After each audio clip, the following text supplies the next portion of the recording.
So a student asked earlier today about how do we convert these heights that we've gotten from the LiDAR data to tree canopy cover, because you need the tree canopy cover to identify the amount of interception, and we slice those by various height levels. We also notice here that in these sample data I have the building outline, which shows you could select those of the building and delete them. I'm too lazy and in a hurry here, so I'm not going to, but it'd be a good thing to do that. You can do select by proximity and spatial selection here. So I do this selection by location, and I can select by proximity on your buildings and then delete those out, but again I won't. So here I have that standard height that I showed you before, where we normalize the height and get the height above ground in the previous videos. So I can select by attributes and select all those tree heights that are greater than whatever my threshold might be. In this case I'm going to use 5. I'll apply that, and this will take a while. Okay, you can see here it's selected the set, so I could go ahead and then save those to a new layer. So I'll go right here then and do this data, export to data.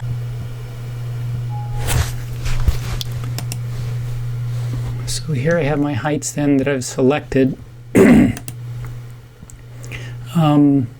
And then I can convert these through a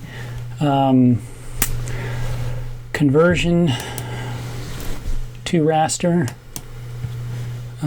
basically points to raster.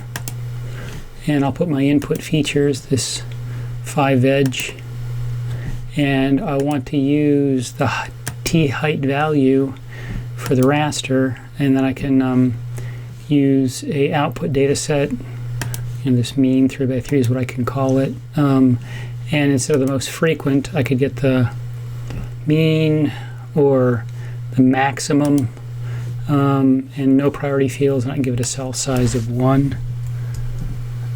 Actually, I'll just call this the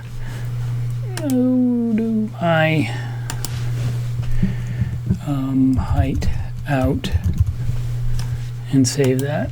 And a cell size of 1. So it's going to go through and create a raster, and every place there's a cell that'll look and see if there are points, and if there are multiple points it'll take the maximum one and assign that. Okay, now you can see that I have this height out, and it's from 5 to 43 are the heights, and I'm going to change the color just to show how it looks from low to tall.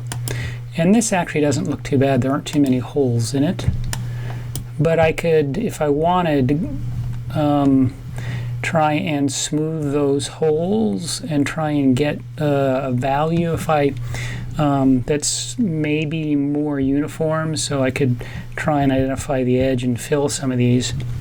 I can go in and calculate a 3x3 mean here in the neighborhood statistics, this focal statistics, and the input raster I'll pick is the one I just created, this height out, and then I can give it an output raster. In my case I'm going to use this mean 3x3, it's this one I've already done before, and I'll do a 3x3 rectangle, and I can calculate the mean value, or I can calculate the maximum value. If I tell it to ignore no data in this calculation, it'll go ahead and span some of those holes that are no data. Now I'm not going to run this because I've already run this before, and here's the result. So I get this sort of expanded canopy, and maybe the 3x3 is too big, and it doesn't give you what you want. It shows too much, but I think it's doing a job of filling the holes for the most part.